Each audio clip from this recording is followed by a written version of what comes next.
Few all-volunteer community organizations have had the staying power of Village Theater Guild in Glen Ellen.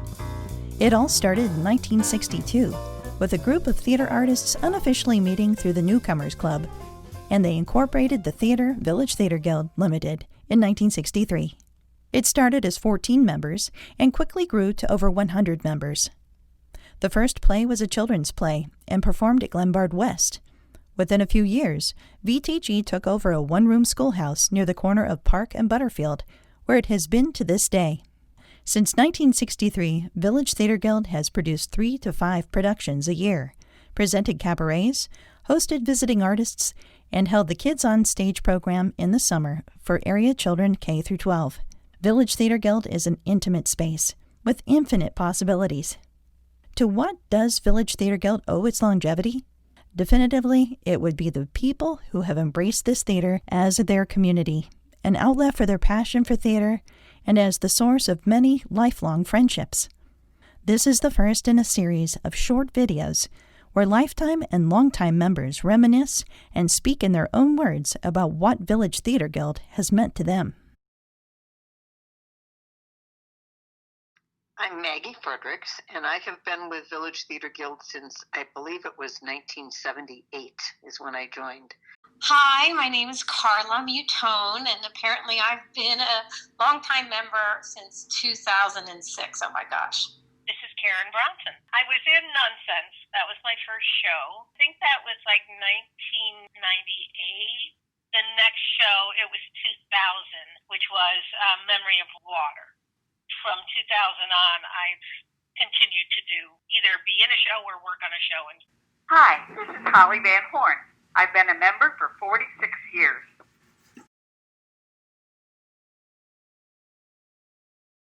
A couple of the favorite shows that I have, I remember Waiting for the Parade was one that I really enjoyed doing. It was an all-women cast, and it was set in the 1940s in Canada. And for that particular show, they needed me to play the piano and sing. And during the scene, I was supposed to break down. Well, I had taken 6 or 7 years of childhood piano, and I thought, okay, if I get this piece early enough and practice over and over and over, I should be able to do this. I tell you, I was so nervous for that particular scene.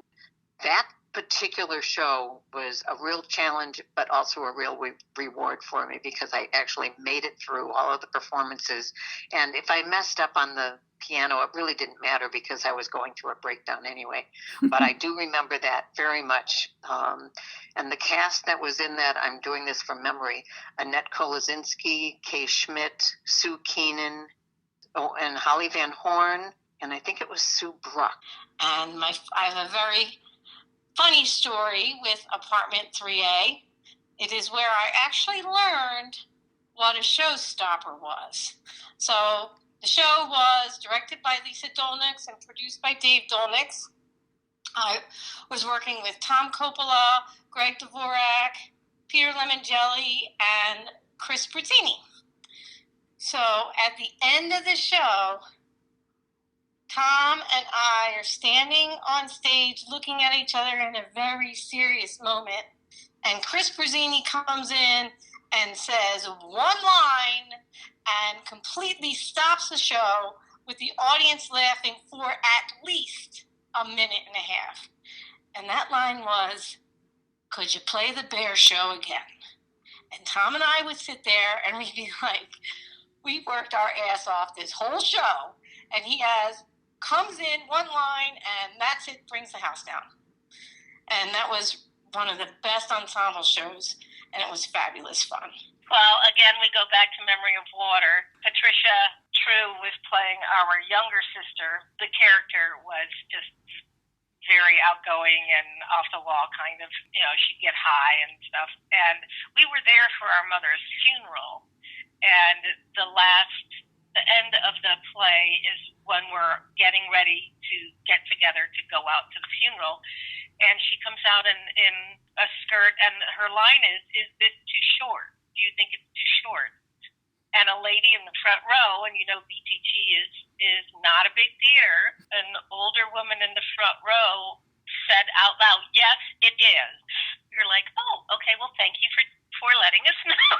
I mean, what do you do? Okay.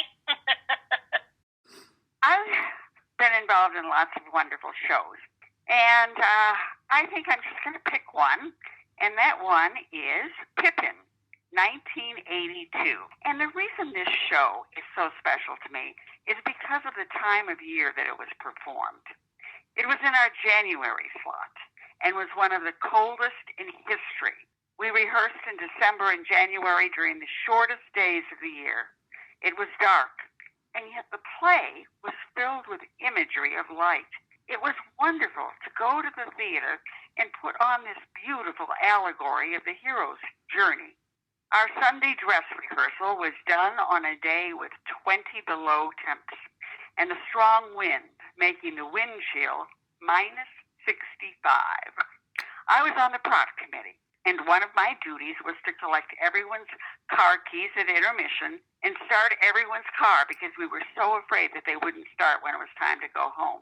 Back then, we were huge party people, and we went to Alfie's after every rehearsal and to someone's house after performances. I remember one evening, we never took our down parkas off during the party. It was a big cast, big crew, and we surrounded ourselves with love and a shared pride in the lovely production we produced, never to be forgotten.